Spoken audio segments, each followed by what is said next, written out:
The airport terminal hummed with the noise of 1,000 strangers moving in 1,000 directions, and in the middle of all that motion, one small girl sat perfectly still. She was 6 years old, in a yellow coat 2 sizes too big, her sneakers not quite touching the floor from the metal bench where she waited. Her eyes moved across the crowd, the way children's eyes do when they are looking for something they don't have words for yet. And then they landed on a young woman sitting alone in the far corner of the gate, an untouched coffee going cold in front of her, her shoulders curled in on themselves like she was trying to take up as little space in the world as possible.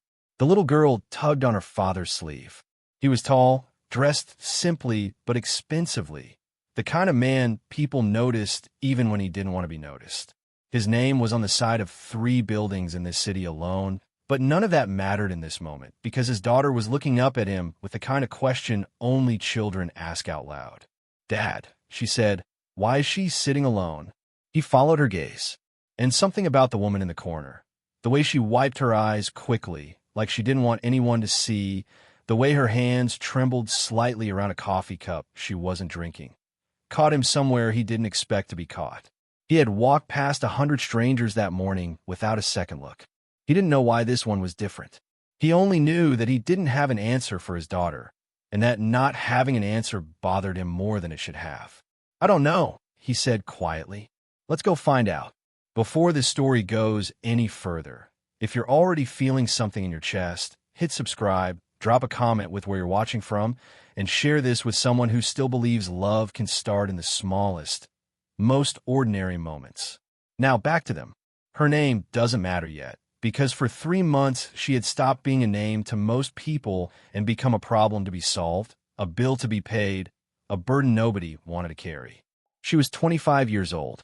She had lost her job 7 weeks earlier, let go quietly, without warning, from a company that valued numbers more than the people who made them. She had a mother 2 states away, in a hospital bed, running out of time in a way the doctors spoke about in soft, careful voices. And that morning, before the sun had even fully risen, she had walked into a pawn shop and sold the one thing she had left of her own mother's younger years, a wedding ring. Thin gold, worn smooth by decades of a marriage that no longer existed except a memory, just so she could afford the plane ticket sitting in her bag. She wasn't crying because she was weak. She was crying because she had spent 3 months being strong for everyone else, and there was nobody left to be strong for her. He crouched down first, in front of his daughter, his voice low. "I don't know, sweetheart, but I think we should go find out." His daughter's small hand slipped into his, warm and certain in the way only a child's trust can be, and together they crossed the terminal, past businessmen buried in their phones, past families hugging goodbye, past 100 people who had learned, the way adults do, to look away from pain that wasn't theirs, until they were standing in front of the woman with the cold coffee. It was the little girl who spoke first, because children are the only ones brave enough to say the things adults are too afraid to say out loud. "Hi," she said. "Can we sit with you? You looked lonely." The woman looked up, startled, her eyes red-rimmed, caught somewhere between wanting to disappear and wanting, desperately, for someone to have noticed her. "I'm okay," she said, the way people say it when they're the furthest thing from okay. But the little girl was already climbing into the seat beside her, and her father was already pulling up a chair across from them. And something about that small, unremarkable gate in an unremarkable airport cracked open in a way neither adult expected. They talked for 11 minutes before the boarding call. 11 minutes that felt heavier than years. She told them, carefully, guardedly, the way you tell strangers only the parts of your story you can survive saying out loud, that she was flying to see her mother, who was very sick. She didn't mention the ring. She didn't mention the job. She didn't mention that she had exactly $43 left to her name and no plan for what happened after this trip. Some pain is too heavy to hand to people you just met, even kind ones. But the little girl listened to every word like it was the most important thing she'd ever heard, and asked if her mother liked flowers, and said maybe they should bring her some. And something about a child's simple, uncomplicated kindness made the walls this woman had built around her heart tremble for the first time in months. When boarding was called, they discovered, almost impossibly, that all 3 of them were on the same flight, headed to the same city. Coincidence, if you believe in coincidence. Something else if you don't. He didn't say much as they walked to the gate together. He wasn't a man who spoke easily about feelings.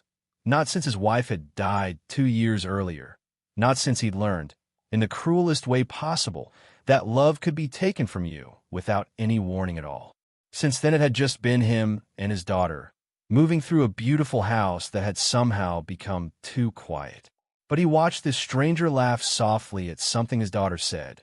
Small, surprised, like the laugh had escaped before she could stop it, and something shifted in his chest that hadn't moved in 2 years. Somewhere over the clouds, his daughter fell asleep with her head against the woman's shoulder, because children know, before anyone tells them, who is safe. And in the quiet of the cabin, he finally asked the question he'd been holding back since the terminal. What happened to you? Not with pity, not with the practiced sympathy of powerful men who like feeling important by rescuing people. He asked it the way you ask when you actually want the answer. And for the first time in 3 months, she told someone the truth, all of it.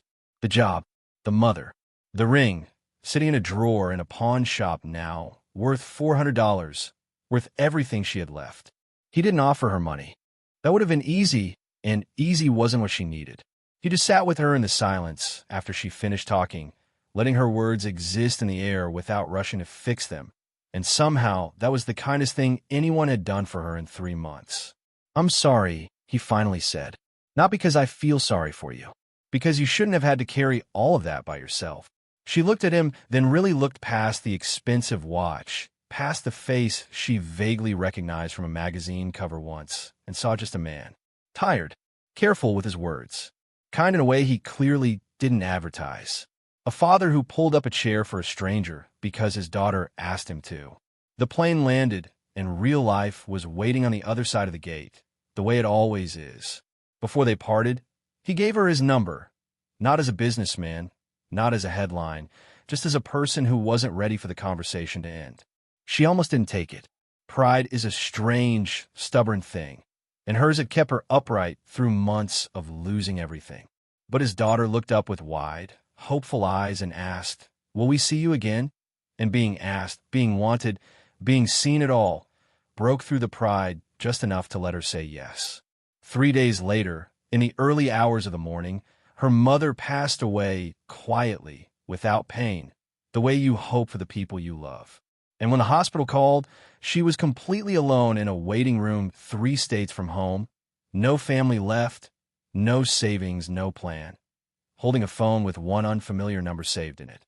She stared at that number for 11 minutes, the same 11 minutes that had changed everything in that airport, before she finally pressed call, because sometimes the bravest thing a person can do after losing everything is admit they still need somebody. He answered on the second ring, and when he heard her voice break on the other end of the line, he didn't hesitate, didn't ask questions, didn't send someone else in his place. He simply said, "Where are you? I'm coming." For hours later, he was standing in that hospital hallway himself, his daughter's hand in his, because some things you don't delegate, some things you show up for. When she saw him walking toward her, she understood, for the first time since her mother got sick, that she wasn't going to have to face what came next completely alone. What she didn't know yet was that the hardest part of her story hadn't started. Because losing a mother, as unbearable as it was only the beginning of what was coming. And somewhere across the city, in a glass office on the 40th floor of a company that bore his name, a man in an expensive suit was about to make a phone call that would try to tear apart everything that had just begun in that quiet hospital hallway. The funeral was small. 7 people, a plain wooden casket, a gray sky that never quite decided whether it wanted to open up or hold itself together. The same way she felt standing at the edge of the grave in a borrowed black dress, watching the only family she had left disappear into the ground.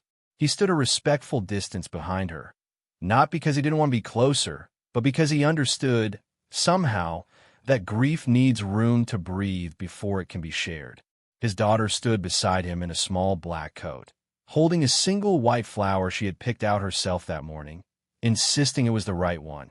And when the service ended, it was the little girl who walked forward first and placed it gently on the casket, because sometimes children understand exactly what to do when adults are frozen by their own sorrow.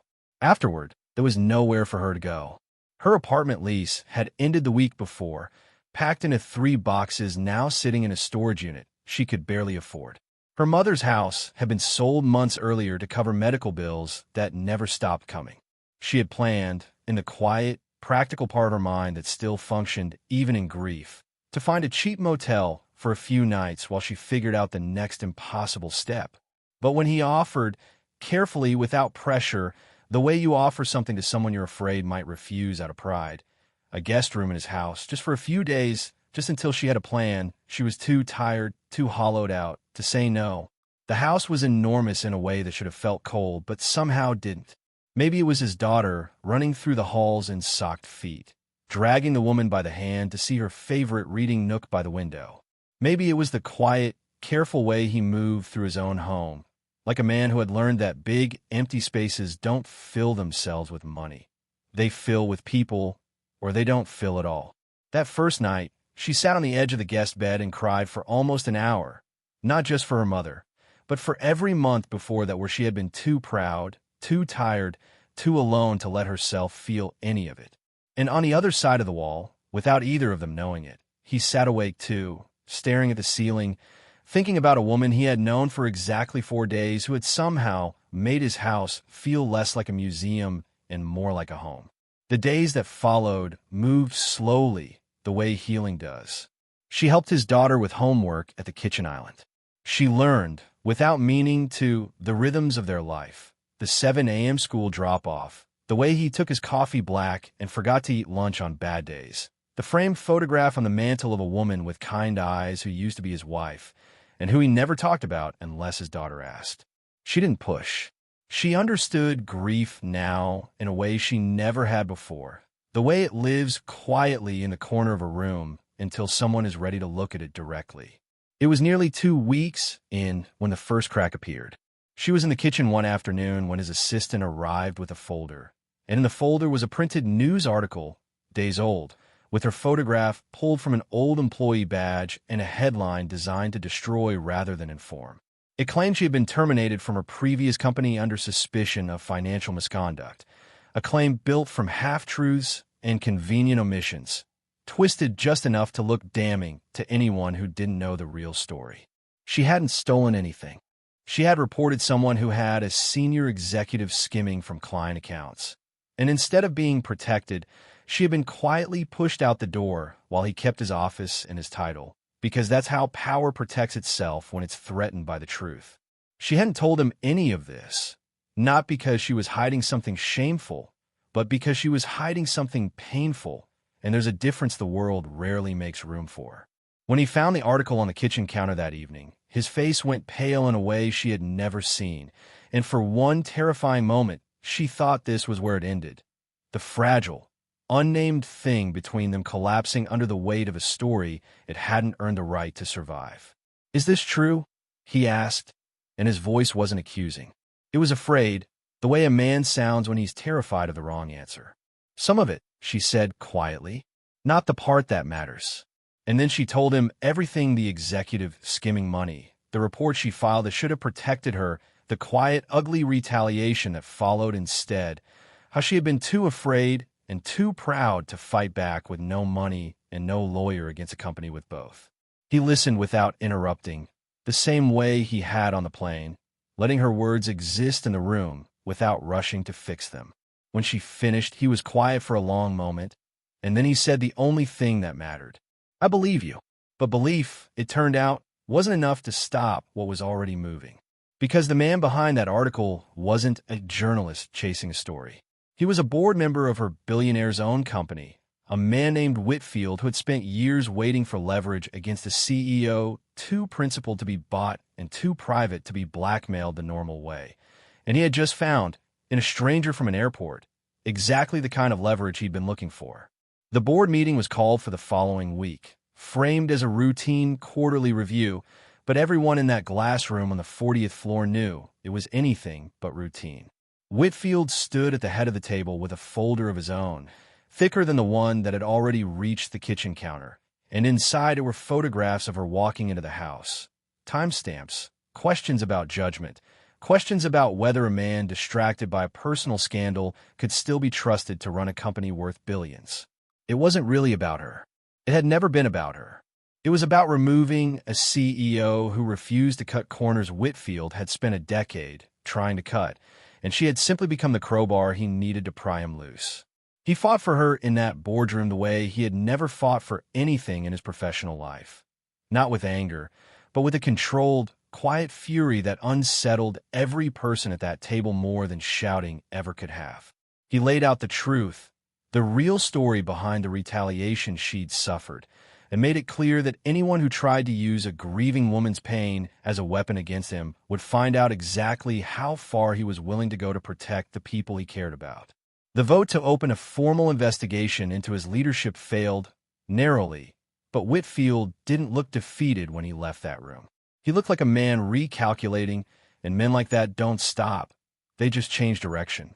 That night, when he came home and found her in the kitchen with his daughter, flour on both their hands from a baking project gone charmingly wrong, he stood in the doorway for a long moment just watching them, and something settled in his chest that felt dangerously close to hope. His daughter looked up first, cheeks smudged white, grinning. "Dad, we're making cookies for you." Well, we were supposed to be cookies.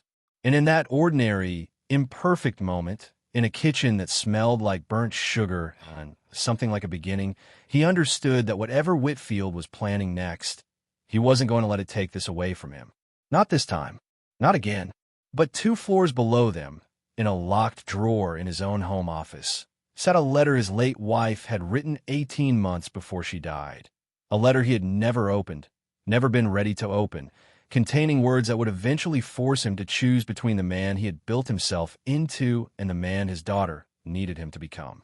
And upstairs, tucked into the bottom of a moving box she still hadn't fully unpacked, was a second letter, one from her mother, written in the final weeks of her illness, that she also hadn't found the courage to open yet, because some words, once read, can never be unread, and some truths, once known, change everything that comes after. Neither of them knew yet how closely those 2 letters were about to collide.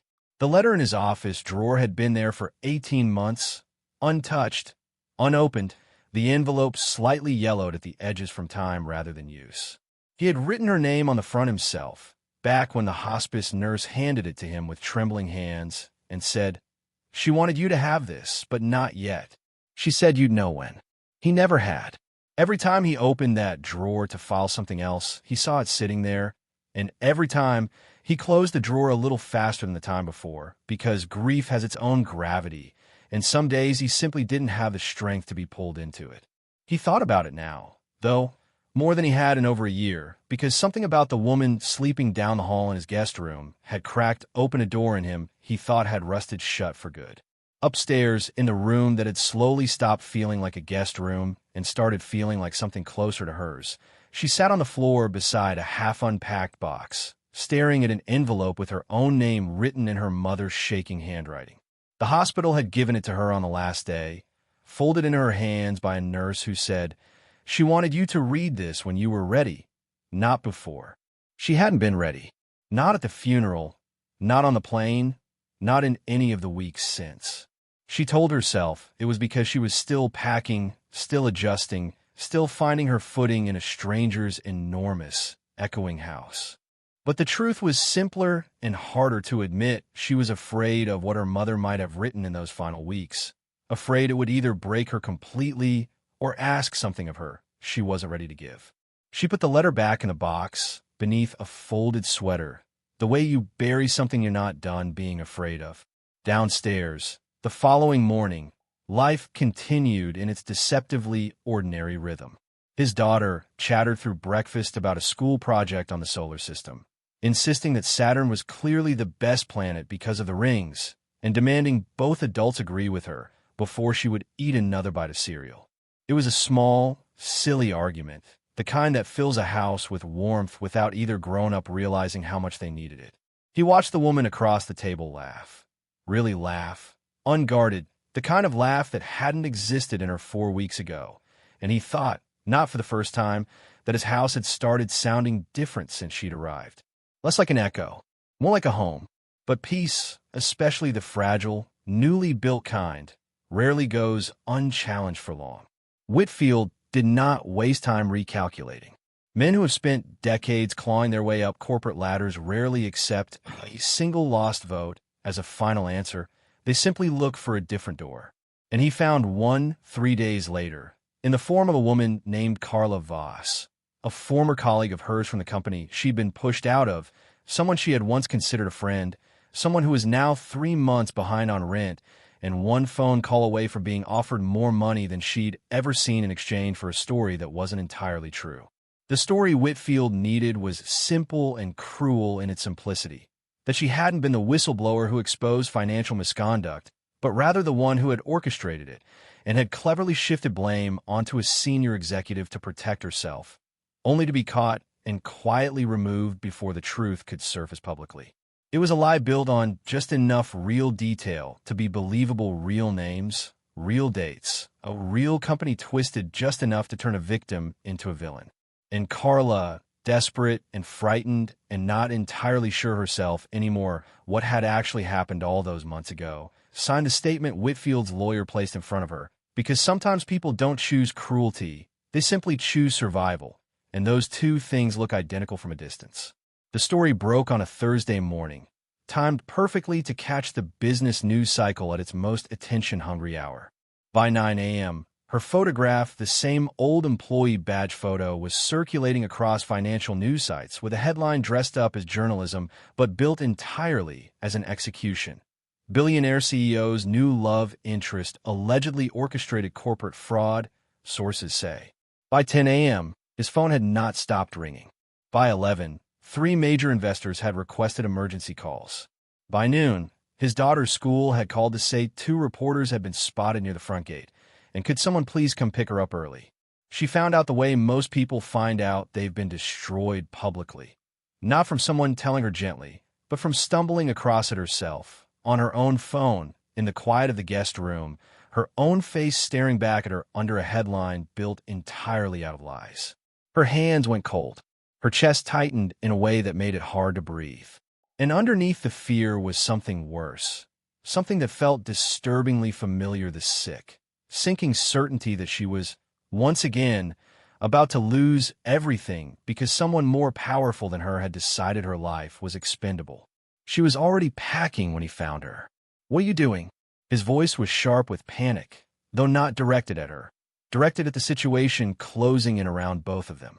"I'm leaving," she said, not looking up, folding a shirt with hands that wouldn't stop shaking. "I'm not going to let this destroy you too. I've already lost everything once because of a lie like this. I'm not going to watch it happen to you and your daughter because of me. It's not going to destroy me." He crossed the room and gently took the shirt out of her hands, forcing her to actually look at him. "And it's not going to destroy you either. Not this time. Because this time, you're not alone in it. You don't know that." Her voice cracked. "You don't know what people like Whitfield are capable of. I've seen it before.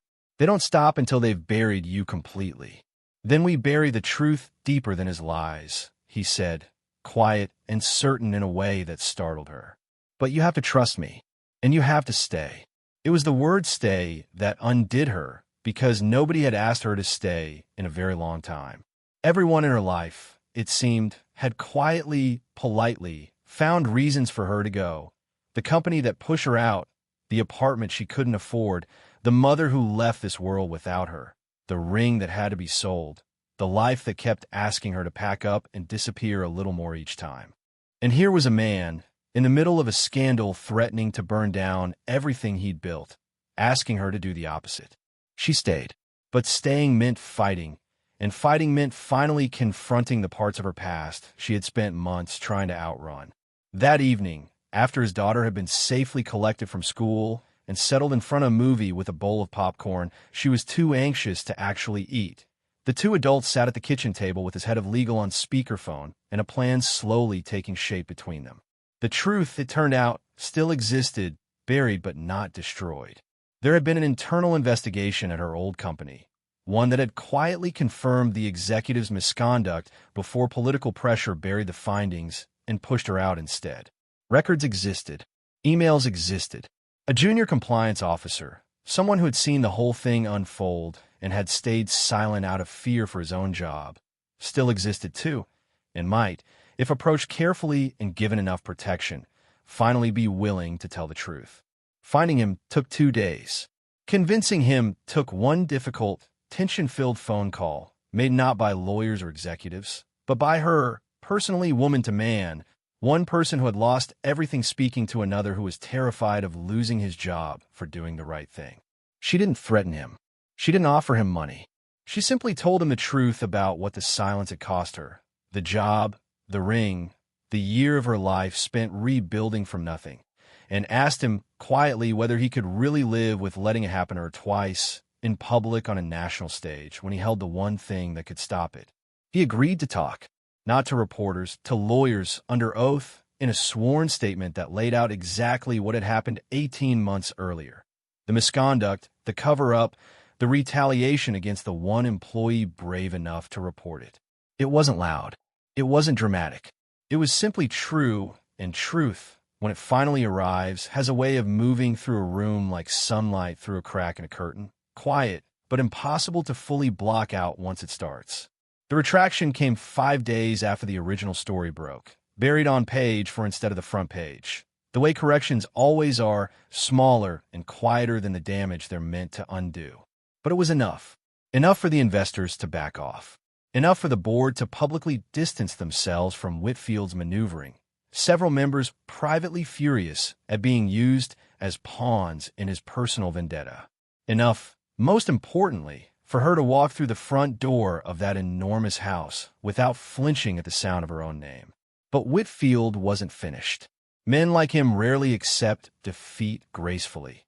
They simply retreat far enough to plan a deeper cut.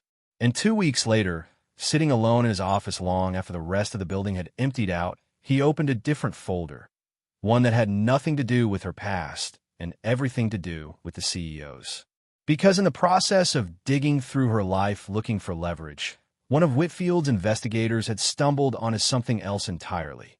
Record from 18 months earlier, around the time of his wife's death, involving a car, a road, and circumstances that had never been fully explained to the public, quietly settled and sealed under confidentiality agreements that Whitfield now believed he could break wide open if it served his purposes. He didn't know yet that Whitfield had found it. He was too busy in that quiet, golden stretch of weeks after the scandal passed, finally letting himself believe that things might actually be all right. His daughter had started drawing pictures of the three of them together, stick figures holding hands in front of sun with too many rays, and taping them to the refrigerator without asking anyone's permission, the way children claim a family before the adults are brave enough to say the word out loud. The woman who had once sat alone in an airport terminal was now laughing freely in his kitchen, teaching his daughter how to properly frost a cake, her guard lowered in a way he hadn't seen since the day they met.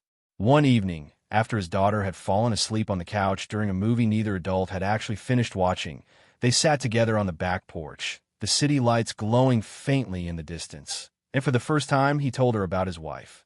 Not the polished, careful version he gave reporters when the topic occasionally came up. The real version how they'd met in college, how she used to leave notes in his briefcase before big meetings, how the last thing she said to him before the accident was something so ordinary, so forgettable at the time, that he now replayed it in his mind almost every single night, because it was the last thing, and last things carry a weight nothing else does. "There's a letter," he admitted quietly, staring out at the dark yard. "She wrote it near the end. I've never opened it." "Why not?" "Because once I read it, it's really over. Right now, some part of me can pretend there's still something left to say between us. Once I open it, there won't be any more." She was quiet for a long moment, and then, carefully, she told him about her own unopened letter, still buried beneath a sweater in a box she hadn't finished unpacking, still too afraid to be read. And in that shared silence, in that quiet confession between two people who had both learned that grief doesn't disappear, it just learns to sit quietly in the corner of a room, something between them deepened into a kind of understanding that didn't need to be named yet. "Maybe," she said softly, "we read them together, when we're ready, not alone." He looked at her then, and for the first time since his wife died, He let himself imagine a future that didn't feel like a betrayal of the past, a future with a chair pulled up beside him instead of an empty seat across the table. He reached over, slowly, and took her hand. She didn't pull away. It should have been the beginning of the easiest chapter of their story. Instead, it was the calm directly before the storm that Whitfield had been quietly building for weeks. Because 2 days later, a private investigator's report landed on Whitfield's desk containing details about the night of the accident that even the CEO himself didn't fully know, details about who else had been in the car that night, details that had been sealed, buried, and paid for at a cost far higher than anyone realized, details that were about to force their way into the light whether he was ready or not. The report sat on Whitfield's desk for 3 days before he decided how to use it. Because even a man as ruthless as he was understood the difference between a scandal and a detonation. A scandal could be managed, spun, survived. This was different. This was the kind of thing that could end a man, not just his career. The accident that had taken his wife's life 18 months earlier had always been described publicly the same simple way. A late-night collision on a rain-slicked road. A truck that ran a red light. A tragedy nobody could have prevented. That was true.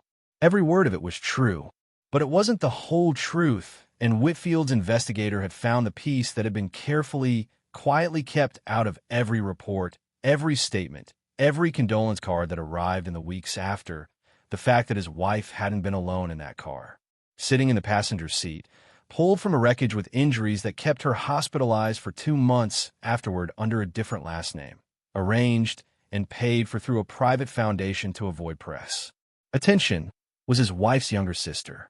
And the reason that detail had been buried wasn't scandal or infidelity or anything Whitfield's imagination had first assumed. It was something far more painful and far more human. The sister had been driving. She had begged him in the horrific, grief-shattered days after the accident not to let it come out. She had already lost her sister. She was already drowning in a guilt so total it had nearly taken her own life twice in the year that followed. He had agreed to protect her, not to hide wrongdoing, but to protect a broken young woman from a public that would have shown her no mercy, would have turned his wife's death into her sister's permanent public execution, a story replayed forever, a name she could never escape.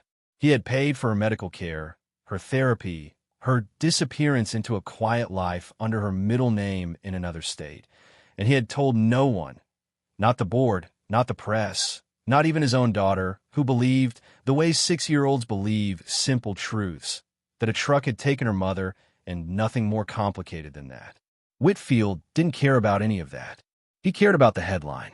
Billionaire CEO concealed truth about wife's fatal accident for years. It didn't matter that the concealment had been an act of mercy rather than malice. It didn't matter that a grieving, guilt-ridden young woman's fragile recovery would be destroyed the moment her name became public. All that mattered to Whitfield was that the story would be devastating enough to finally force a resignation, finally clear the CEO's seat for someone more willing to bend the rules the way Whitfield needed them bent. He called a meeting, not with the board this time, with the CEO directly, alone, in a private room on the 40th floor, sliding the folder across the table with the quiet, satisfied cruelty of a man who believes he's finally won. You have 2 options, Whitfield said, folding his hands. You resign quietly within the month, citing personal reasons, and I make sure this stays buried. Or I release it myself, and you watch your late wife's sister become a headline. Watch your daughter grow up learning the truth about her mother's death from a stranger's news article instead of from you. And watch your company's stock crater while you try to explain why you hid in the first place. He sat in silence for a long moment, and Whitfield mistook that silence for defeat. He wasn't defeated. He was doing math, the only kind of math that had ever really mattered to him.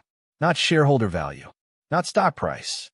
The cost of his daughter's peace, weighed against the cost of a lie he had been carrying for 18 months, a lie that had started as protection and had slowly, quietly, become a weight he wasn't sure he could keep carrying much longer anyway. "Give me a week," he said finally. He didn't tell her at first. He came home that night, quieter than usual, distracted through dinner, and she noticed because she had learned, in the weeks of living in his house, to read the small shifts in him the way you learn to read weather. She didn't push. She had learned that too, from months of people pushing her when she wasn't ready, and she wasn't going to do that to him. Instead, she simply stayed close, made tea neither of them drank, sat beside him on the porch in a silence that didn't demand anything from him except his presence. It was his daughter, in the end, who cracked him open, the way children so often do without meaning to. "Dad," she said one evening, halfway through brushing her teeth, toothpaste on her chin, entirely unaware of the weight of her own question. "Do you think Mom would like her?"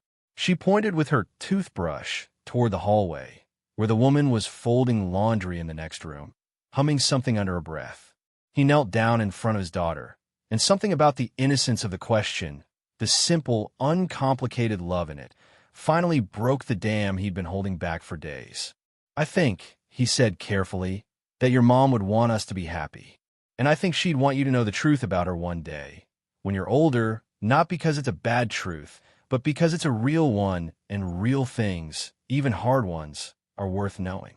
His daughter tilted her head. The way children do when they sense an adult is saying something bigger than the words themselves. What truth?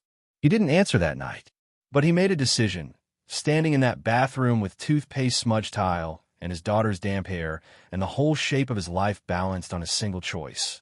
He wasn't going to let Whitfield control this story.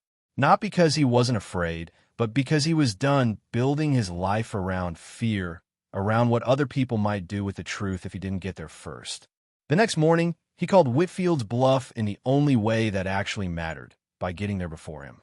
He called a press conference, not to resign, but to speak directly on his own terms before anyone else could shape the narrative for him.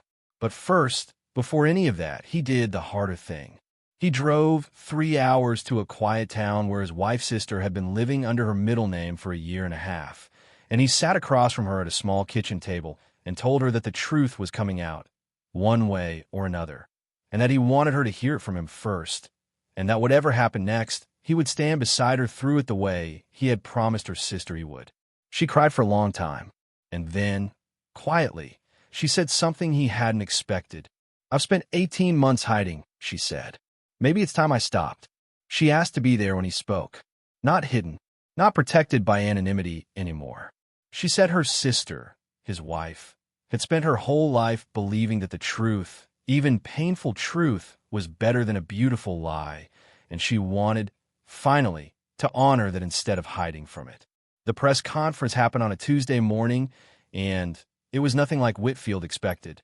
Instead of a defeated man announcing his resignation, the cameras found a CEO standing beside a woman the public had never seen before, and he told the truth plainly, without spin, without hiding behind lawyers or statements crafted by a communications team. He explained the accident. He explained the sister. He explained the guilt that had nearly destroyed her, and the mercy that had protected her, and he took full responsibility for keeping it private, not as concealment, but as an act of love for someone who was already drowning in grief she hadn't caused on purpose. It should have ended his career. Instead, something unexpected happened.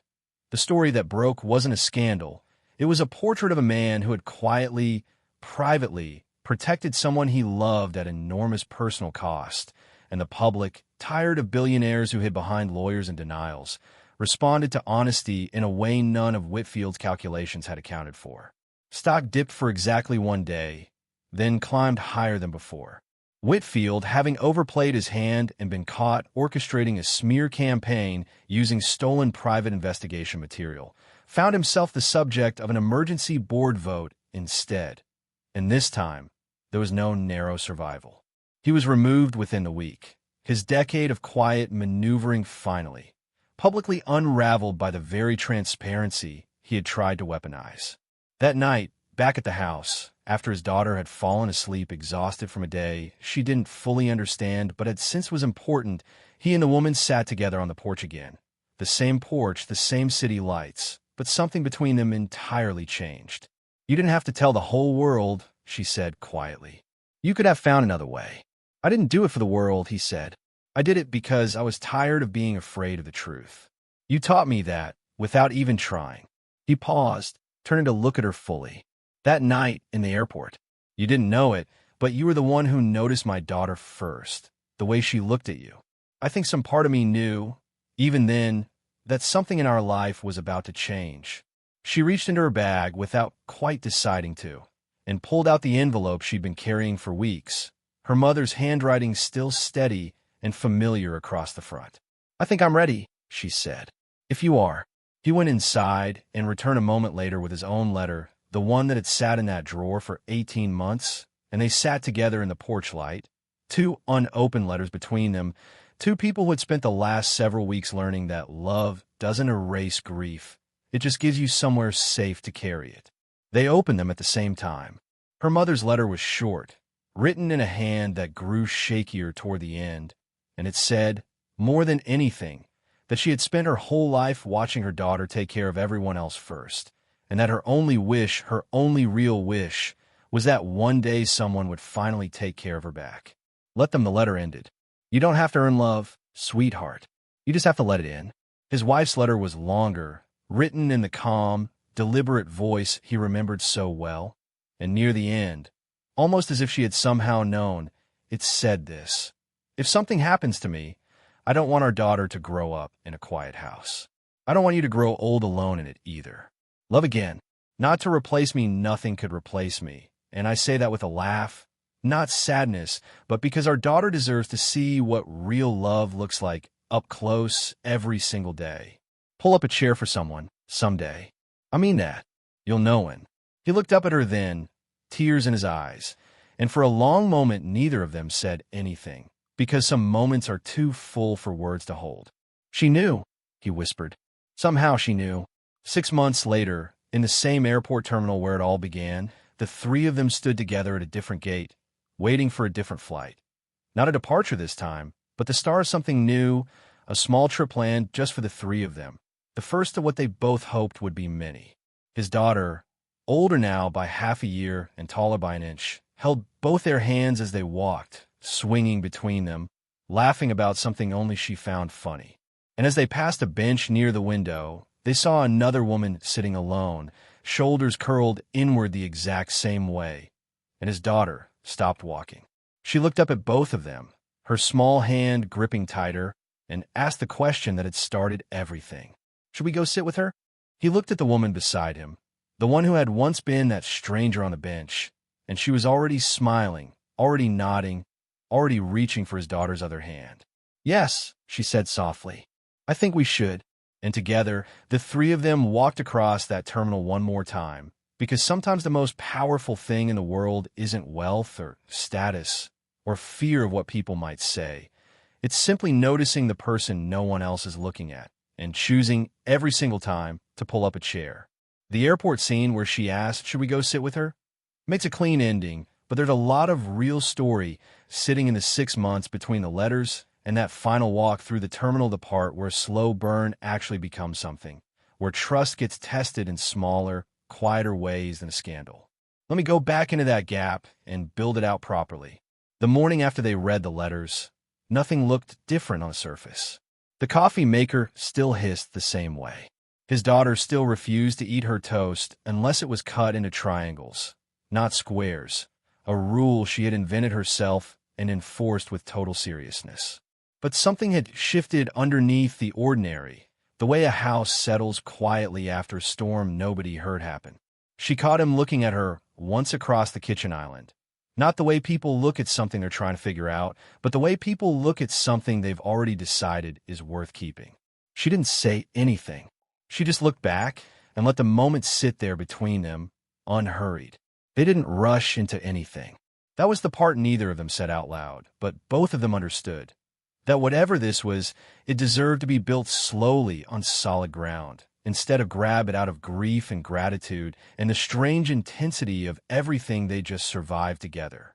So for the first few weeks after the letters, they simply lived. She started applying for jobs again, this time with her head up instead of her shoulders curled in, because for the first time in a year, she didn't feel like she was applying from a place of desperation. He went back to running his company with a kind of clarity he hadn't had in 2 years. The fog of unspoken grief finally lifted enough that he could actually see the decisions in front of him instead of just reacting to them. The first real test came, quietly, on a Tuesday in early spring, when a woman named Priya showed up at the house unannounced.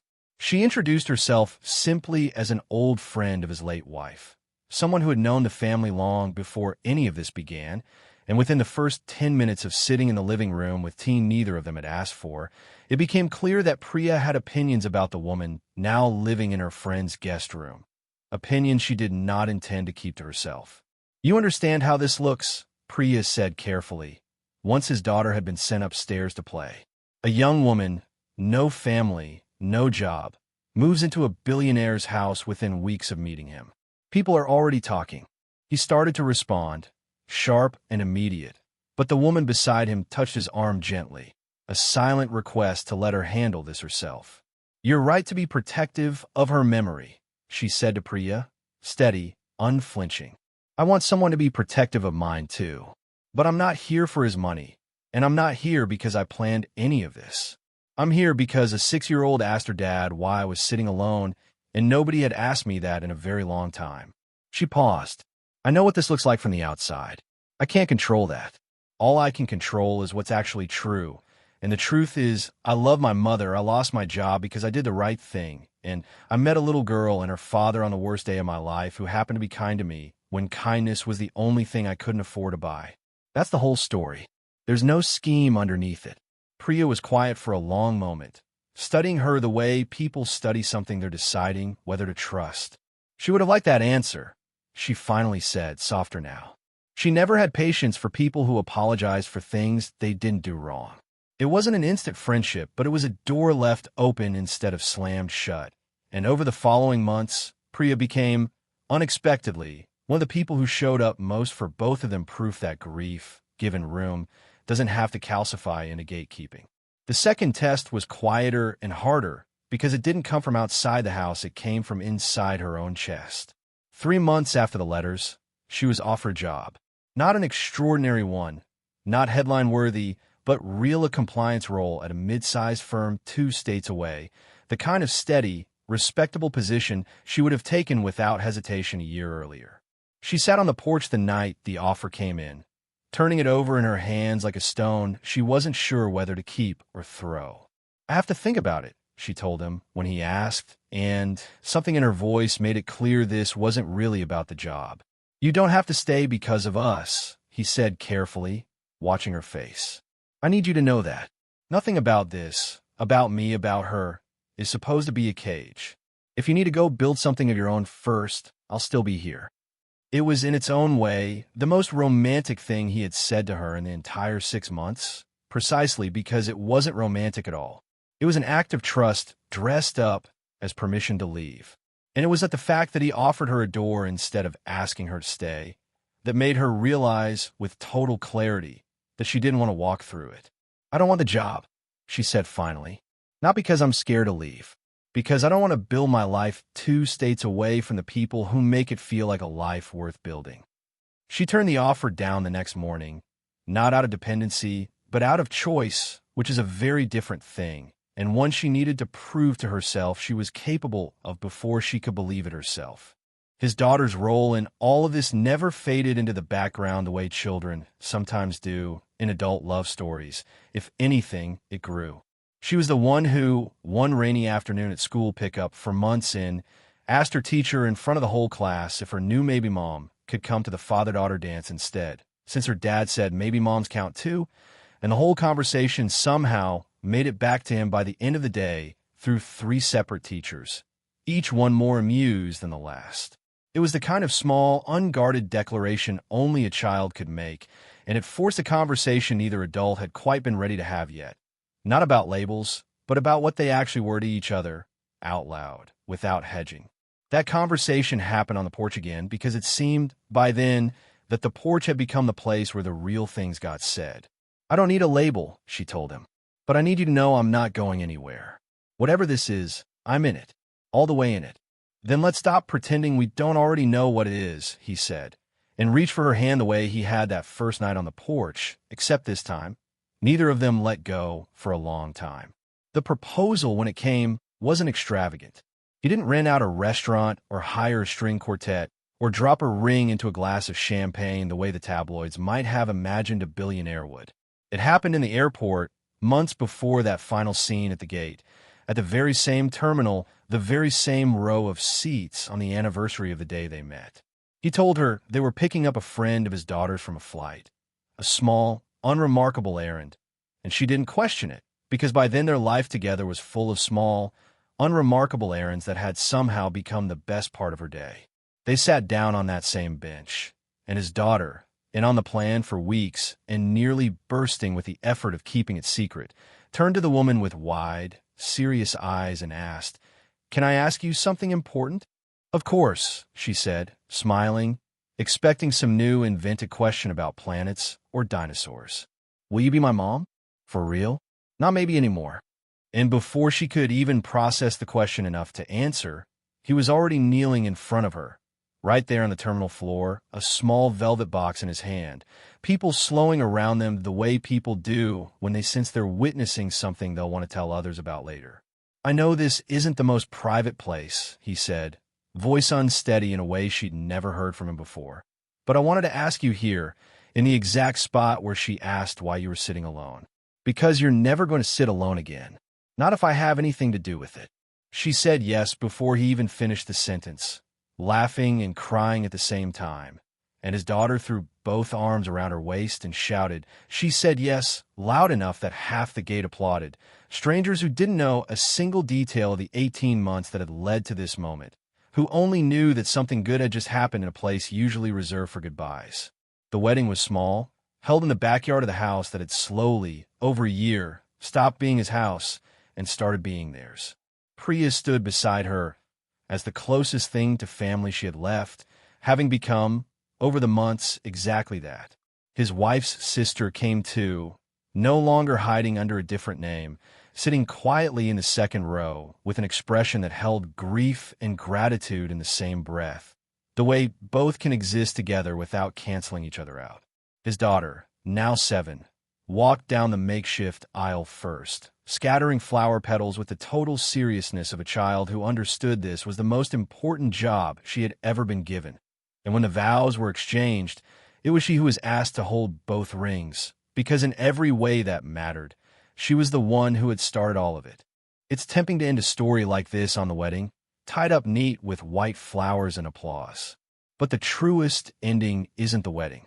It's 6 months after it, back at that same airport on an ordinary Tuesday. No anniversary, no occasion, just a family of 3 heading out on vacation, when his daughter, now the one who noticed things first, the way children raised on kindness learned to notice, spotted a woman sitting alone near gate 14, shoulders curled in, coffee untouched, and stopped walking.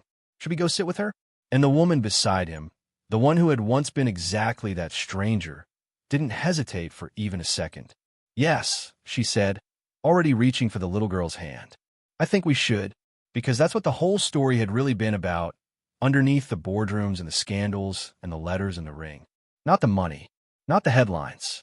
Just one small, simple truth passed down now from a father to a daughter to whoever needed it next. That the world is full of people sitting alone who nobody bothered to ask about, and it doesn't take a billionaire to pull up a chair. It just takes someone willing to notice. The boardroom on the 40th floor had glass walls on 3 sides, which meant everyone inside it could always be seen but never really heard, a detail that had always struck him as fitting for the kind of decisions made there.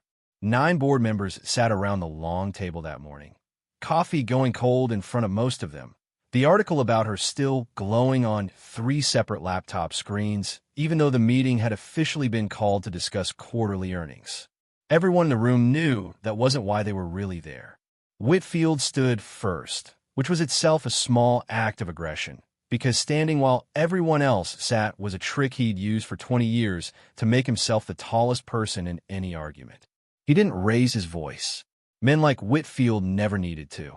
"I want to be clear, this isn't personal," Whitfield began, sliding copies of the article down the table like a dealer fanning out cards. "This is about fiduciary responsibility. We have a CEO whose personal judgment is now a matter of public scrutiny, tied to serious allegations of financial misconduct involving someone in his household. Shareholders are asking questions. I'm simply asking them on their behalf. The allegations are false," he said, not standing, keeping his voice level in a way that took more effort than anyone in that room could see. And you know that, because your source for this article was a former employee with a personal grudge and no verified documentation. I know what the article says. Whitfield spread his hands, the picture of reasonable concern. Whether it's true or not almost doesn't matter at this stage. What matters is optics, and right now, the optics are that our CEO brought an unvetted stranger into his home and his daughter's life within days of meeting her, and that stranger turns out to have a cloud of financial scandal following her. Even if every word of it is false, the damage to investor confidence is real. I'd be failing this board if I didn't say that plainly. A woman near the end of the table, one of the longer-serving members, cleared her throat. With respect, Marcus, you've been trying to force a leadership change for 3 years. This feels less like concern for optics and more like an opportunity. I resent that. I don't particularly care, she said, not unkindly, just tired. We've all sat through your quiet campaigns before. I want to hear from him directly before this goes any further. He stood then, finally, not because Whitfield's height trick had worked on him, but because he needed the room to feel the weight of what he was about to say. I'm not going to defend my personal life to this board like it's a line item, he said. But I will tell you the truth because you deserve that much, even if Marcus doesn't. I met a woman 4 weeks ago in an airport because my 6-year-old daughter noticed her sitting alone and asked me why. That woman had just lost her job for reporting financial misconduct that her employer buried to protect a senior executive. 3 days after we met, her mother died, and she had nowhere else to go, and I offered her a guest room because that's what decent people do for other decent people who have nothing left. If this board wants to remove me because I showed basic human kindness to someone in crisis, then I think this board has a much bigger problem than my personal life. The room was silent for a long moment. Whitfield's jaw tightened, but he recovered quickly. Noble sentiment. It doesn't change the optics. Then let's talk about optics, he said, and this time there was an edge in his voice that hadn't been there before. Let's talk about the optics of a board member digging into the personal life of a grieving woman to manufacture a crisis he can use to force out a CEO who's grown this company 40% in 3 years. Purely because that CEO won't approve the offshore restructuring you've been pushing since the day you joined this board restructuring that would save this company money on paper while quietly gutting the pension protections for 11,000 employees. I have emails, Marcus. I have the meeting notes. Would you like to talk about optics? Or would you like to move to a vote? The room shifted. Whitfield's face, for the first time in years, showed something other than calm control. That's a serious accusation, he said tightly. It's a documented one, he replied. I wasn't going to bring it to this table today. I was hoping I wouldn't have to. But you brought a stranger's grief into a boardroom to save yourself a headache. So I think we're past the point of pretending we're all just here for shareholder value. The vote to open a formal investigation into his leadership failed 6-3 that day, and it wasn't close. But everyone in that glass room understood, watching Whitfield gather his papers with hands that weren't quite steady, that this wasn't over. It was simply the first round, and men who lose the first round rarely walk away quietly. They regroup. They wait. And 3 weeks later, as the story has already shown, Whitfield found his second opening in a file marked private, sealed and settled, sitting in a drawer he had no legal right to open. Back at the house that night, none of the boardroom tension made it through the front door because he had learned, somewhere in the last several years, that a house should be the one place a family gets to set the noise down. His daughter was sprawled on the living room floor with a stack of construction paper, deeply focused on a project she refused to explain until it was finished, tongue poking out the corner of her mouth in concentration. The woman was on the couch nearby, a mug of tea going lukewarm in her hands, watching the little girl work with the kind of quiet attention that made the whole room feel softer. "What are you making?" he asked, loosening his tie as he sat down beside her on the couch, close enough that their shoulders touched. "It's a surprise," his daughter said, without looking up. "You have to wait." They waited. 20 minutes later, she presented her masterpiece with the solemn pride of a child unveiling something enormous. A slightly crooked, wildly colorful drawing of 3 stick figures holding hands under a sun with entirely too many rays, the same drawing that would eventually end up taped to the refrigerator for months. Above the tallest stick figure, in careful, wobbly 6-year-old handwriting, was the word Dad. Above the middle one, smaller, was written her own name. And above the third figure, the one on the end, she had written, after clearly erasing something else first, the word maybe Mom. The woman on the couch went very still. "I didn't know what else to call you," his daughter said, suddenly a little shy, the confidence of the unveiling wavering. "Is that okay?" It took her a moment to find her voice, and when she did, it came out thick. "That's more than okay," she said. "That might be the nicest thing anyone's ever called me." That night, after his daughter had been tucked in and the house had gone quiet, he found the drawing still sitting on the coffee table and picked it up carefully, studying the crooked stick figures for a long moment before setting it back down exactly where it had been. He didn't say anything about it to her. He didn't need to. Some things, once seen, don't require commentary. They just settle into a person and change the shape of what they're willing to hope for. The father-daughter dance came 2 months later, in early spring, an annual school event held in the gymnasium with paper streamers and a folding table of juice boxes that nobody over the age of 10 actually wanted. It was, by tradition, meant to be exactly what its name promised, fathers and daughters only. But 3 weeks before the event, his daughter had come home with a flyer clutched in her hand and a plan already fully formed in her head, the way 6-year-olds sometimes arrive at conclusions adults spend months circling. "Can she come too?" she asked at dinner, sliding the flyer across the table. The teacher said, "Maybe Moms count." I asked her specially. He glanced at the woman across the table, an unspoken question in his eyes. Not permission, exactly, but an offering, the same kind of offering he'd give her about anything that touched his daughter's life. She smiled, something warm and slightly overwhelmed moving behind her eyes. "I would love that," she said, "if it's okay with you."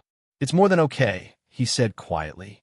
The gymnasium that Friday night was decorated with the specific, well-meaning chaos of an elementary school event. Crepe paper in the wrong shade of blue, a disco ball clearly borrowed from someone's garage, a playlist that alternated jarringly between current pop songs and, inexplicably, a song from a movie soundtrack 15 years out of date.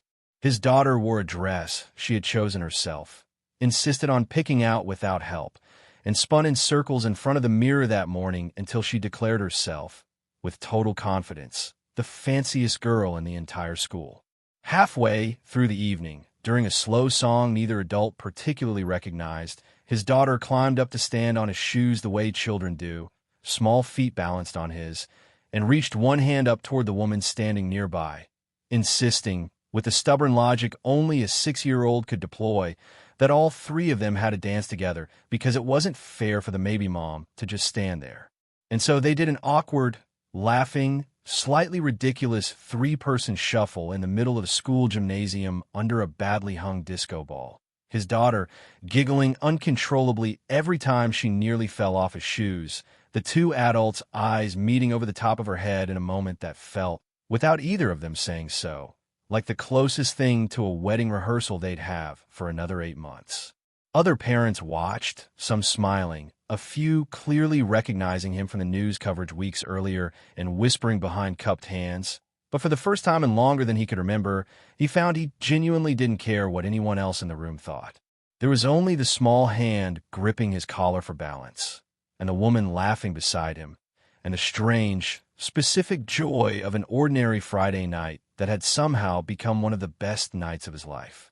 It was on the drive home that night, his daughter asleep in the back seat, still wearing her fancy dress, one shoe lost somewhere under the seat, that the woman finally asked the question that had been sitting quietly in the back of her mind for weeks.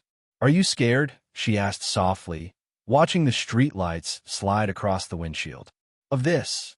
Of us? I know it's fast in a lot of ways." He considered the question honestly before answering, the way he considered most things. "I was scared for 2 years," he said finally. "Scared of an empty house. Scared of raising her alone and getting it wrong. Scared of ever loving someone again because I already knew exactly how much it cost to lose them." He glanced over at her at a red light, his voice dropping quieter. "I'm not scared anymore. None of this. This is the first thing that's felt certain in a long time.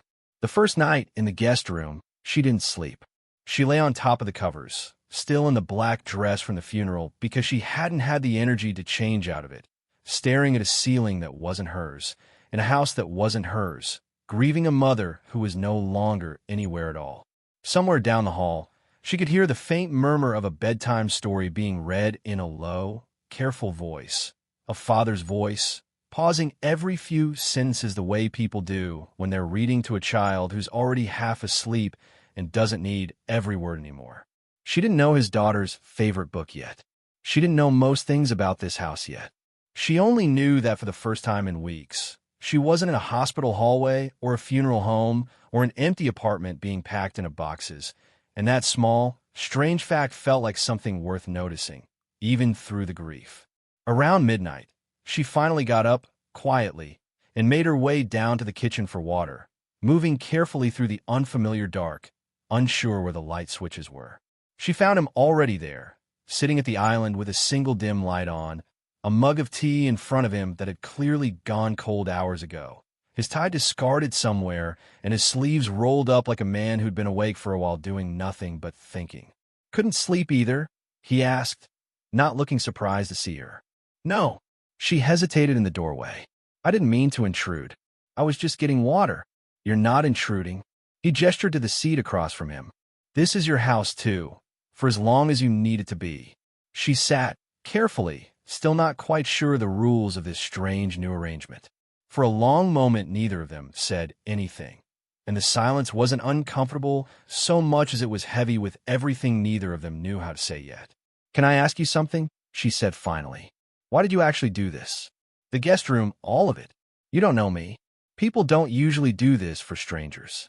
He turned the cold mug slowly between his hands, considering the question with the same care he seemed to give everything. "Honestly, I've asked myself that too." He looked up at her. "I think it's because, for 2 years, I've been so careful. Careful with my company, careful with my daughter, careful with everyone I let close enough to matter, because I already know what it costs to lose someone. And then my daughter looked at a stranger sitting alone in an airport and asked a question I didn't have a good answer for. And something about that made me realize how much energy I've spent protecting myself from ever having to answer a question like that again." He paused. "You needed somewhere to go. I had somewhere to offer. It didn't feel complicated in the moment. It just felt like the right thing." "It is complicated, though," she said quietly. "For me. I've spent 3 months being someone people needed to be careful around. The fired employee, the grieving daughter, the cautionary tale. I don't know how to just exist in someone's house without feeling like I owe them something for it." "You don't owe me anything," he said, firm but gentle. "Not rent, not gratitude performances, not smiling when you don't feel like smiling. If you want to cry in the guest room at 3 in the morning, you're allowed to do that too. I'm not going to ask you to be fine just because it's more comfortable for the rest of us." Something in her chest loosened at that, some tightly wound thing she hadn't realized she'd been holding since the moment she stepped into this house. "Thank you," she said, and it came out smaller than she meant it to. The days that followed found their own rhythm slowly, the way new households always do, through small negotiations nobody announces out loud. She learned that he took his coffee black, but only before 9 a.m. After that, he switched to tea, an old habit from his wife that he'd never bothered to explain and nobody had asked him to. She learned that his daughter refused to eat sandwiches cut in triangles, only rectangles, a rule that had apparently been established a year earlier over a lunch nobody quite remembered and never successfully overturned since. He learned that she made her bed with military precision every single morning, a habit from childhood where control over small things was sometimes the only control available. He learned that she hummed without realizing it while she cooked, always the same 3 or 4 notes, a tune she couldn't identify when he asked her about it, something absorbed so early in life it had lost its name. It was his daughter, more than either adult, who dissolved the careful formality between them fastest. 2 weeks in, she appeared in the doorway of the guest room one Saturday morning in pajamas covered in cartoon stars, holding a hairbrush and a hopeful expression. "Can you do my hair like the girls on the show?" she asked. "Dad doesn't know how to do braids. He tries, but they always fall out." It was such a small request, and it undid something in the woman kneeling down to take the brush, some quiet ache she hadn't expected a 6-year-old's tangled hair to reach. She sat on the edge of the bed and worked slowly, carefully, through the little girl's hair, listening to an uninterrupted stream of information about a television show involving talking animals and a school project about clouds. And by the time she finished the braid, something between them had shifted into a kind of ease that hadn't existed the day before. He found them like that, in the doorway, and didn't say anything, just watched for a moment with an expression she wasn't meant to see, before quietly retreating back down the hallway to give them the moment. It was the first time, though she wouldn't know this until much later, that he let himself imagine what it might look like to build a family again, instead of just protecting the one he had left. 3 weeks in, an ordinary Tuesday evening cracked open into something neither of them planned. His daughter had gone to bed early after a long day, and the two adults found themselves alone in the kitchen, cleaning up from dinner in a companionable quiet that had become normal between them by then. She was washing a pan at the sink. He was drying dishes beside her, close enough that their arms occasionally brushed, close enough that neither of them commented on it. "Can I tell you something?" she said, not looking up from the sink. "I keep waiting for this to feel strange. Living here, being taken care of by someone I barely know. And it doesn't. It should, probably, but it doesn't." He set the dish towel down slowly. "Maybe it doesn't feel strange because it isn't really. Maybe some things are just simple, even when they shouldn't be." She finally looked over at him, water still dripping from her hands, and something passed between them in that ordinary kitchen, nothing dramatic.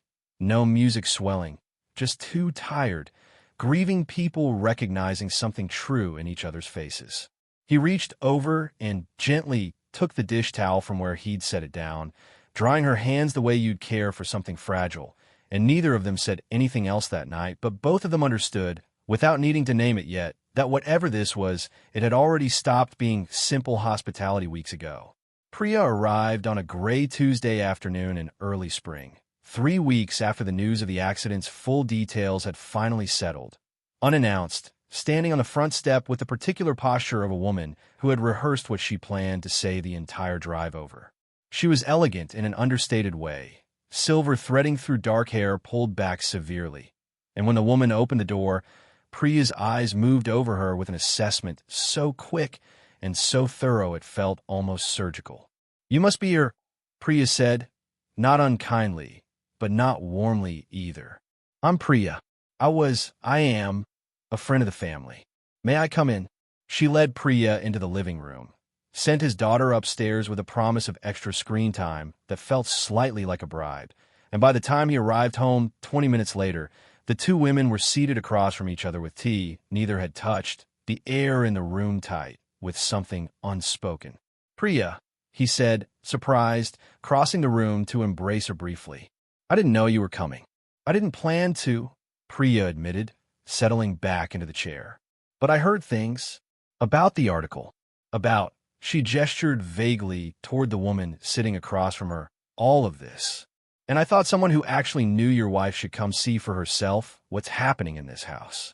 He stiffened slightly, protective in a way that surprised even him.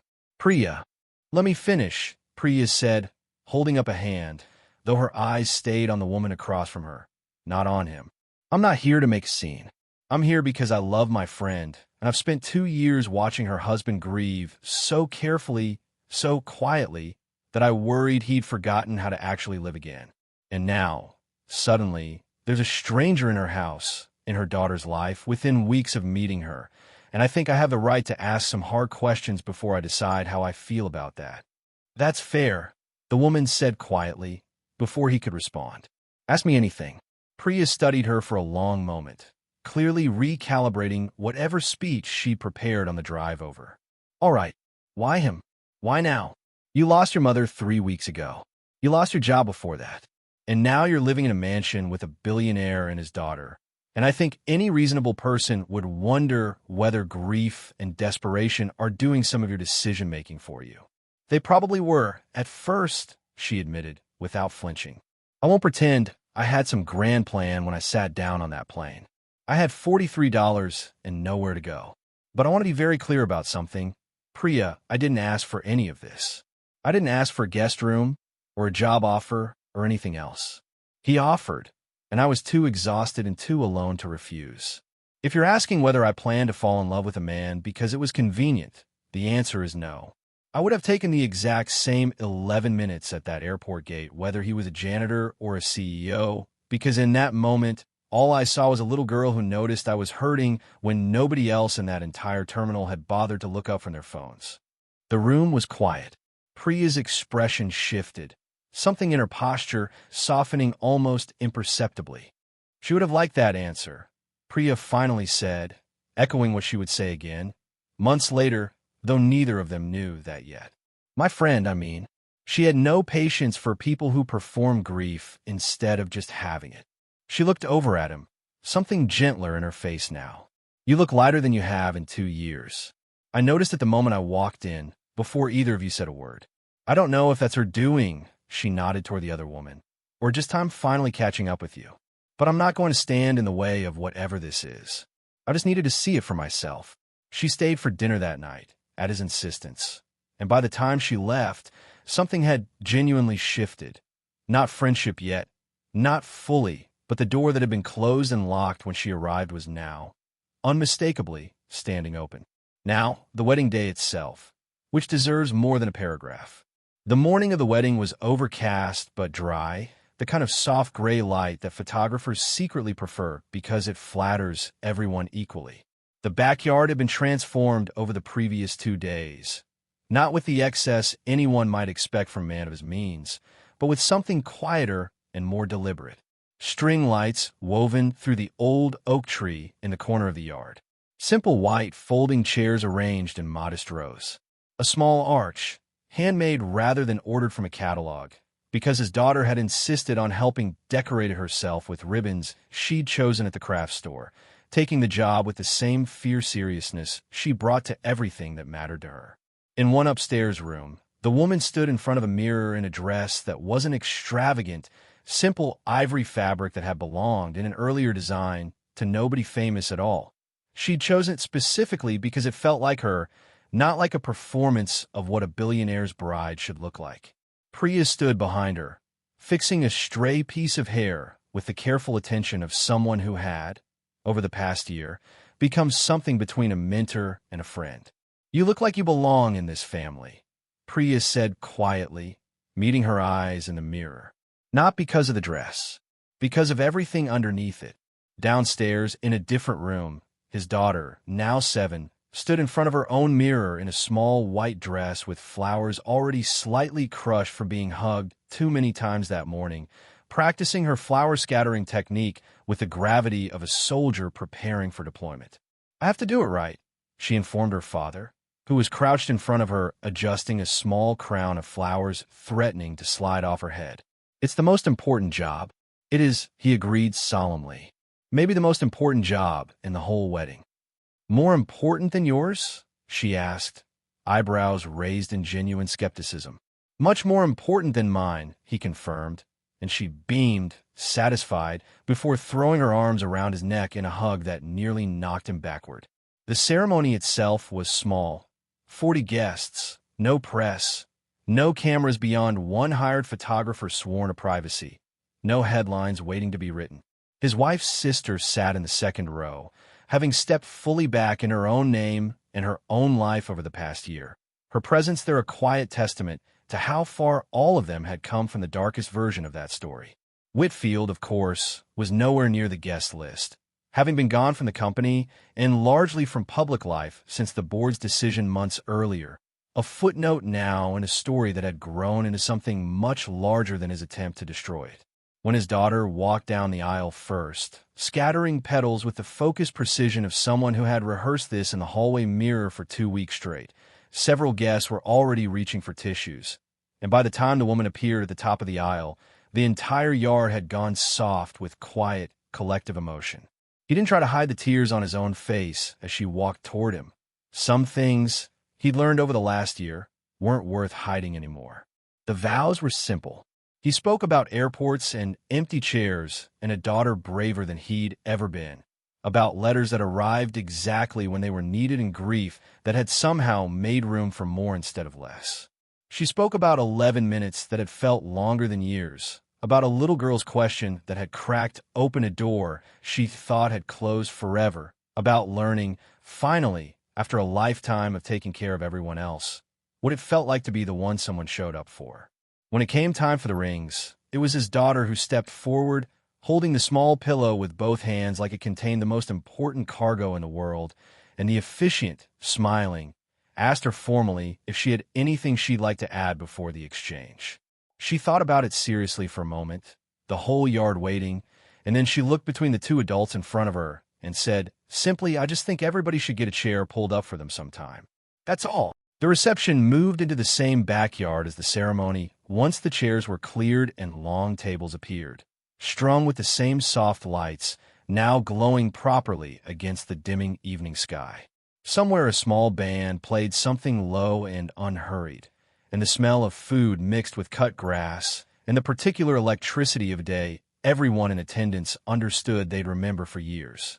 Dinner was simple, the kind of food chosen because it meant something rather than because it photographed well his late wife's favorite lemon cake recipe recreated by Priya, who had quietly asked the caterer for permission to bring it herself, a dish the woman's mother used to make on birthdays, one she'd had to describe from memory because no recipe card had survived the years of moving, and, at his daughter's insistence, a full table of only orange foods, because orange had recently been declared, with the fickle certainty of a 7-year-old, the official best color of the wedding.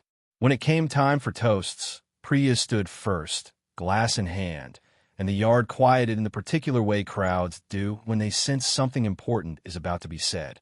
I came to this house 8 months ago to ask hard questions, she said, looking directly at the bride. I want on record that I got the right answers. A ripple of soft laughter moved through the guests. My friend wrote a letter once that I only heard about recently, asking her husband to love again, not to replace her, but because their daughter deserved to see love up close. I don't think she could have imagined it would look exactly like this, but I think she'd recognize it instantly. To the both of you, may this house never be quiet again. Glasses raised. Someone near the back was already crying, unashamed, dabbing at her eyes with a cocktail napkin. Then it was his turn, and he stood slowly, tapping his glass with more nervousness than he'd shown negotiating with an entire board of hostile investors months earlier.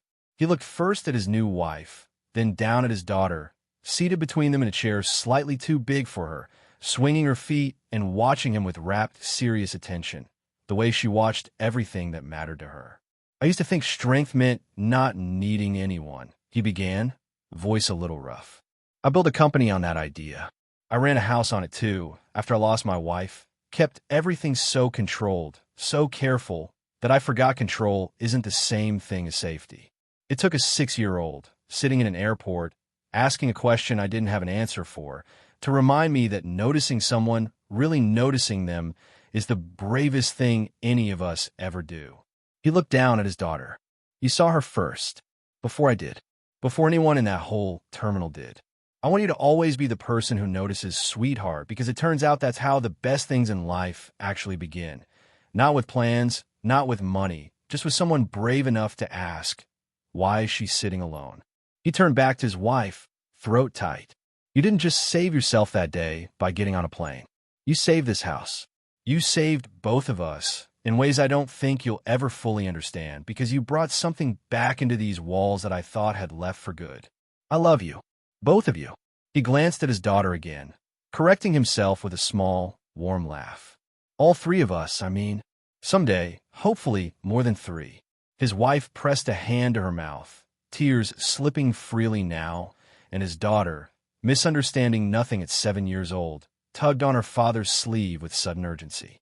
Does that mean I get a baby brother or sister? She asked, loud enough that the entire table heard, and the whole yard dissolved into laughter.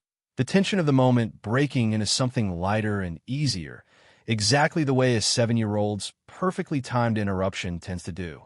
Someday, he said, laughing despite the tears still on his face, and his daughter nodded, satisfied, apparently considering the matter settled. Later that night, After most of the guests had gone, after the string lights had been left glowing over an emptying yard, his daughter finally succumbed to exhaustion, curled up asleep in a chair with her flower crown askew and one shoe missing again, a pattern that seemed destined to follow her through every important night of her childhood. The two of them sat nearby, her head resting against his shoulder, both of them simply watching the last of the lights flicker against the dark. "Can I tell you something I've never told anyone?" she said quietly. "Always. The night before my mom died, I almost didn't answer the phone when the hospital called. I sat there staring at it for I don't even know how long, thinking that if I didn't pick up, maybe it wouldn't be real yet. And then I thought about you, about that 11 minutes in the airport, about your daughter asking if we'd see each other again. And something about that made me brave enough to answer." She looked up at him. "I think that's when I knew. Not that I loved you yet, not exactly, but that you'd already changed something in me before either of us understood what was happening." He kissed the top of her head, quiet for a long moment. "I think about that airport a lot, too," he admitted. "How close it came to not happening at all. If our flight had been 10 minutes earlier. If she hadn't been looking out the window right then. If I hadn't looked up." He shook his head slowly. "I don't believe much in fate, not really. But I believe in paying attention. And I think that's the whole difference, in the end. Not some grand plan, just two people and a kid who happened to be paying attention at exactly the right moment." They sat like that until the lights dimmed low and the caterers began quietly clearing the last of the tables. Neither of them in any hurry to move, both of them finally settled into a life neither had expected, but both had somehow, slowly, built. Which brings the story back, at last, to where it was always going to end. 6 months after the wedding. An ordinary Tuesday, no anniversary, no occasion, the three of them walking through that same terminal on their way to an unremarkable family vacation, a stroller now folded in the woman's free hand for a reason that will matter enormously in another story someday, but doesn't need explaining in this one. His daughter, 7.5 now, taller again, sharper-eyed than ever, was the one who noticed first, the way she always noticed first now, because noticing had become, quietly, the thing this family did best. Near gate 14, in the exact row of seats where it had all begun, sat a woman alone, shoulders curved inward the same protective way, coffee cooling untouched in front of her, eyes fixed on nothing in particular, the way people look when they're trying very hard not to be looked at themselves. His daughter stopped walking, looked up at both of her parents, asked the only question that had ever really mattered in this entire story. "Should we go sit with her?" And this time, there was no hesitation from either adult, no beat of uncertainty, because they had spent a year learning exactly what the answer was supposed to be. "Yes," his wife said, already crouching down to take their daughter's hand, already smiling the way she'd smiled the very first day someone had finally smiled back at her. "I think we should." Together, the three of them crossed the terminal one more time, past the businessmen buried in their phones, past the families rushing toward their gates, past 100 people who had learned, the way people do, to look away from strangers. And this time, when they reached the woman sitting alone, it wasn't a billionaire pulling up a chair for someone he'd never met.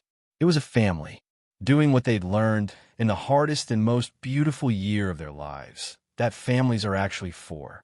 18 months before any of this began, on a night that started out entirely ordinary, his wife had been driving home from her sister's apartment, a quick visit that had run later than planned because her sister had been going through a difficult stretch, a bad breakup, a bad month, the kind of low that made a person want company more than solitude. Around 10 p.m., her sister called, voice tight and apologetic, asking if she could get a ride home from a friend's house across town instead of taking the long walk she'd originally planned. She said yes without hesitation, the way older sisters do, and swung by 20 minutes later to pick her up. They talked the whole drive, the easy, overlapping conversation of two people who had spent a lifetime finishing each other's sentences.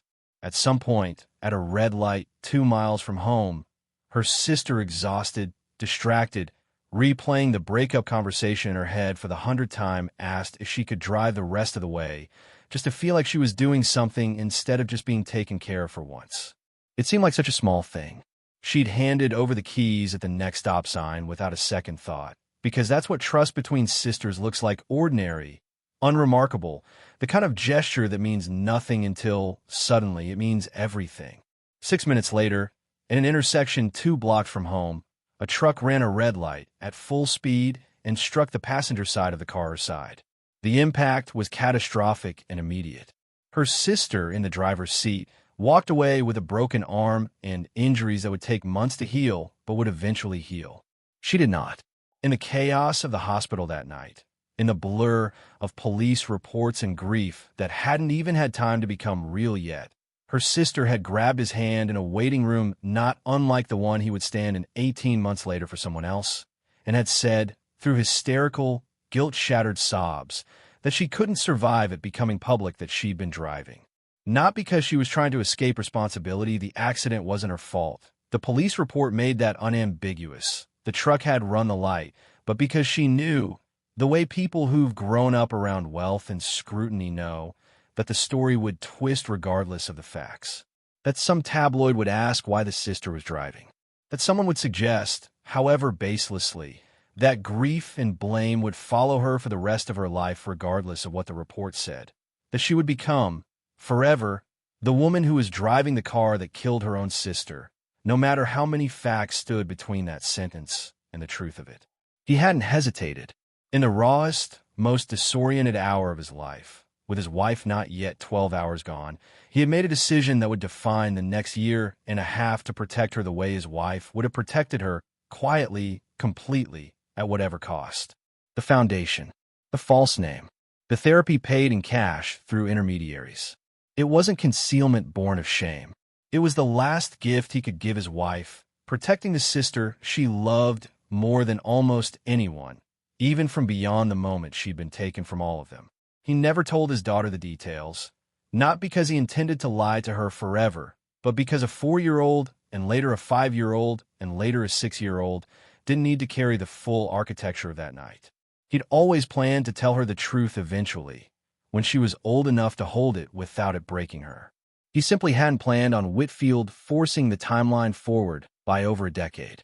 When the truth did finally come out, at that press conference, he made a choice that surprised even himself. He asked his daughter's teacher for permission to keep her home that day, and instead of letting her learn the details from a television or a classmate's older sibling, he sat her down himself that evening, in the quiet of her bedroom, and told her, in the gentlest, simplest words he could find, that her mother's accident hadn't been anyone's fault, that her aunt had been driving that night, and that sometimes people we love make an ordinary choice, like handing over car keys, that leads somewhere none of us could have predicted, and that doesn't make it anybody's fault at all.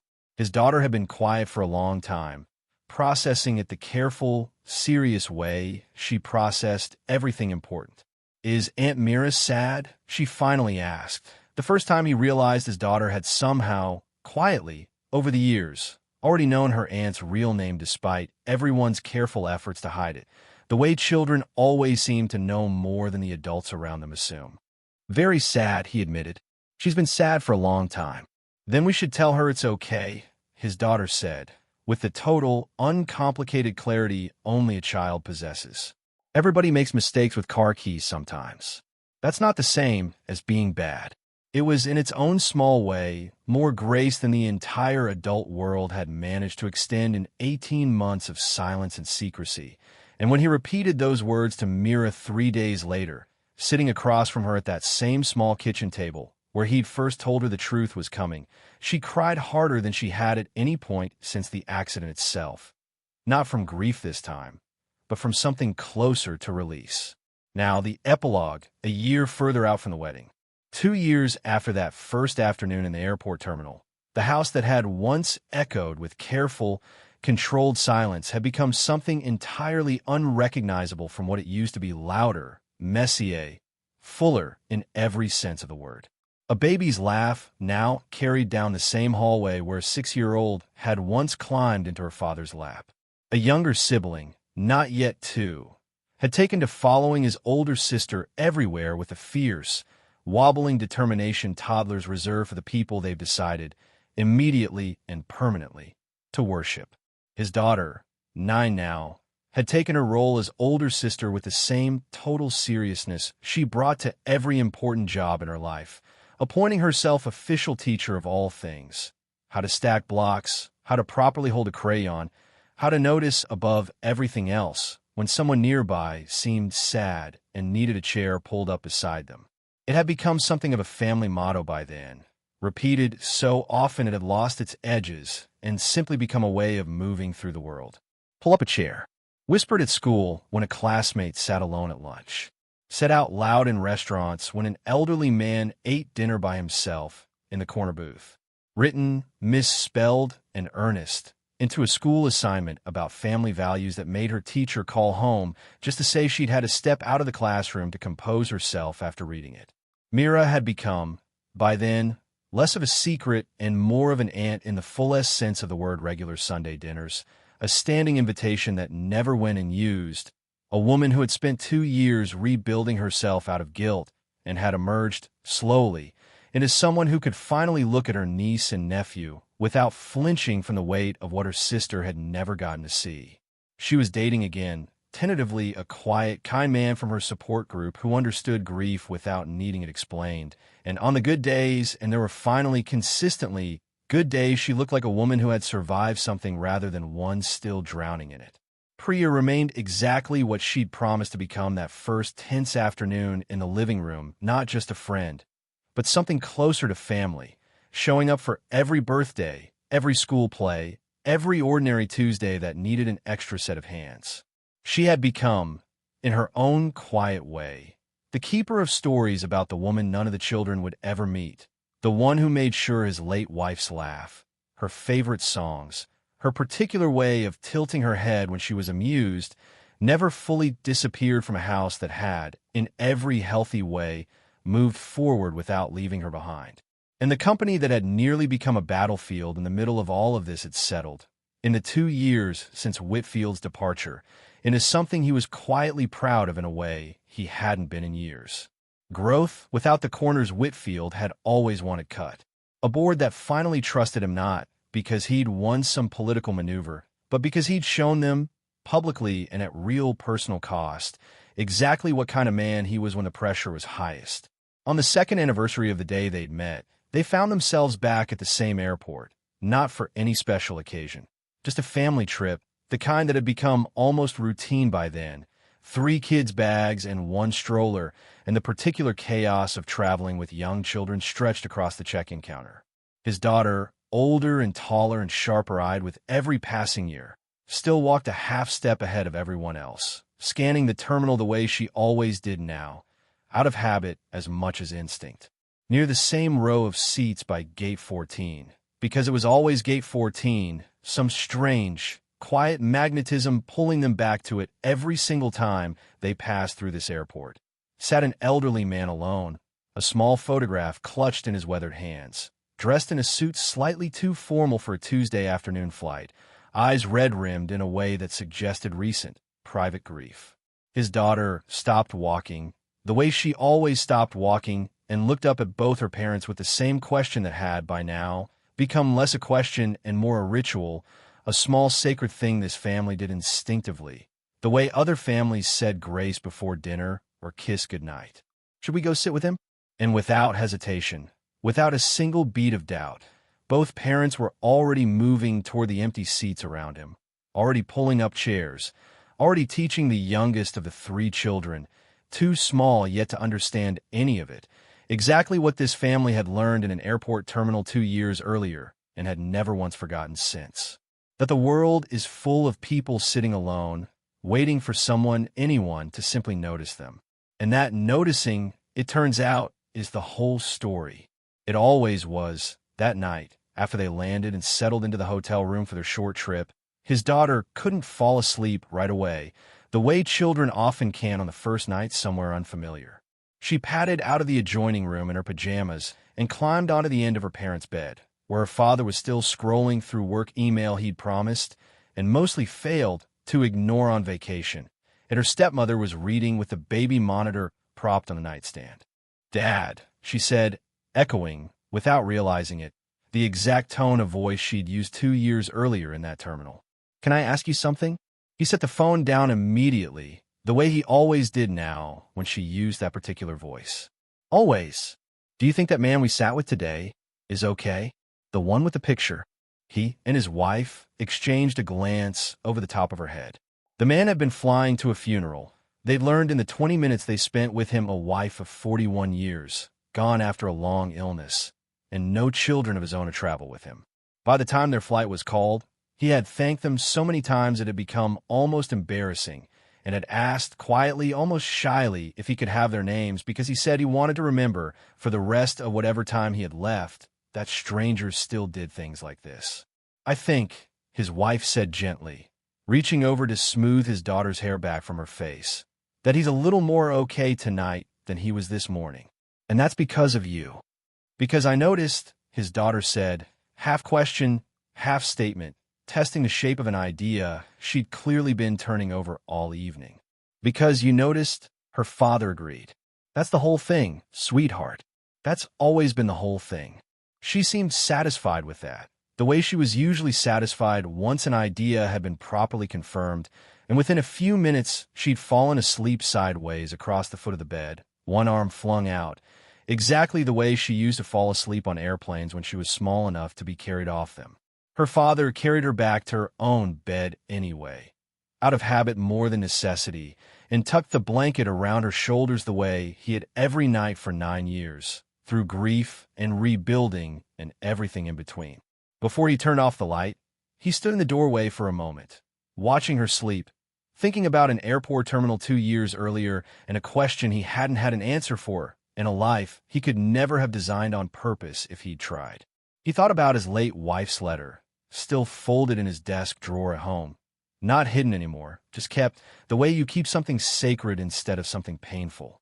"You'll know when," she'd written. "Pull up a chair for someone, someday." He had. It had never stopped.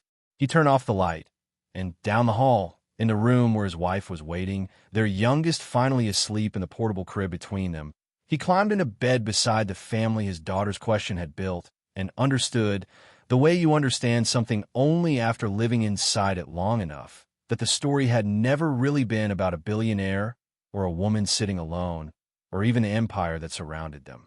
It had only ever been about a chair, and who was brave enough to pull one up.